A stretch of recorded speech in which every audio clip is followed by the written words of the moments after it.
Hello guys, welcome back to my channel. ఈరోజు వీడియోలో మనం స్పైసీ ఎగ్ నూడిల్స్ అయితే చేస్తున్నాం. ముందుగా అయితే వాటర్ అయితే ప్రీ హీట్ చేసుకోవాలి కదా.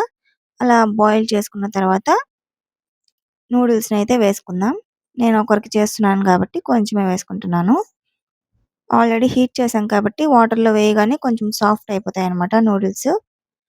సో అది కూడా ఒక 5 మినిట్స్ బాయిల్ అయిన తర్వాత వాటర్ అంతా స్ట్రెయిన్ చేసేసి ఆ నూడిల్స్ని అయితే మనం చెక్ చేసుకోవాలన్నమాట, బాయిల్ అయినాయో లేదో. సో ఎలా తెలుస్తుందో చూపిస్తాను చూడండి. సో వాటర్ అంతా స్ట్రెయిన్ చేసేసాను. సో నూడిల్స్ని పట్టుకొని ఇలా కట్ చేస్తే కట్ అవ్వాలన్నమాట. అంతవరకు ఉడికించుకుంటే సరిపోతుంది. లేకపోతే మరి ఎక్కువగా ఉడికిపోయి మెత్తగా బండగా అయిపోతాయి అన్నమాట నూడిల్స్.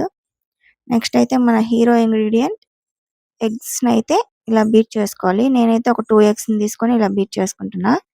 ఎంతగా బీట్ చేసుకుంటే అంత ఫ్లఫీగా వస్తాయి అన్నమాట, అంత టేస్ట్ ఉంటుంది.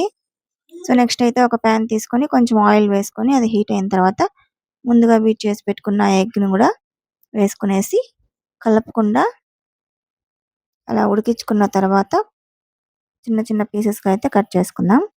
మరి చిన్నవిగా అయిపోకుండా మీడియంగా ఉండేట్టుగా అలా చిన్నగా కలుపుకుంటూ పీసెస్ని అయితే చేసుకోవాలి ఎగ్ని. లేకపోతే మరీ కీమా లాగా అయిపోతుంది అనమాట. సో చూడండి, ఇలా పీసెస్ అయిన తర్వాత కొంచెం దోరగా వేగింది కదా. సో ఇప్పుడైతే మనం ముందుగా బాయిల్ చేసి పెట్టుకున్న నూడిల్స్ని కూడా వేసుకోవాలి. వేసుకున్న తర్వాత కొంచెం టేస్ట్ కోసం పెప్పర్ పౌడర్ అయితే వేస్తున్నాను. అలాగే కొంచెం కారం, కొంచెం సాల్ట్, కొంచెం పసుపు, అలాగే కొంచెం గ్రీన్ చిల్లీ సాస్, ఆ తర్వాత కొంచెం సోయా సాస్ కూడా యాడ్ చేసుకుందాం. మీరు కావాలంటే కొంచెం టమాటా సాసు, వెనిగర్ అది కూడా యాడ్ చేసుకోవచ్చు. సో ప్రజెంట్ అయితే ఇంట్లో ఇవే ఉన్నాయి కాబట్టి ఉన్న వాటితో చేస్తున్నాను. ఇదైతే బాగా మిక్స్ చేసుకోవాలన్నమాట. 2 హ్యాండ్స్తో కలుపుకున్నామంటే ఇంకా బాగా మిక్స్ అవుతుందన్నమాట. సో ఇలా అయితే బాగా మిక్స్ అయ్యేలాగా నూడిల్స్కి బాగా ఆ ఫ్లేవర్స్ అన్ని పట్టేలాగా మిక్స్ చేసుకోవాలి. నూడిల్స్ని మ్యాక్సిమం పిల్లలకి ఇవ్వకుండా ఉండడానికి ట్రై చేయండి. ఎందుకంటే సాసులు అన్నీ వేస్తాం కదా, సో మంచిది కాదనమాట.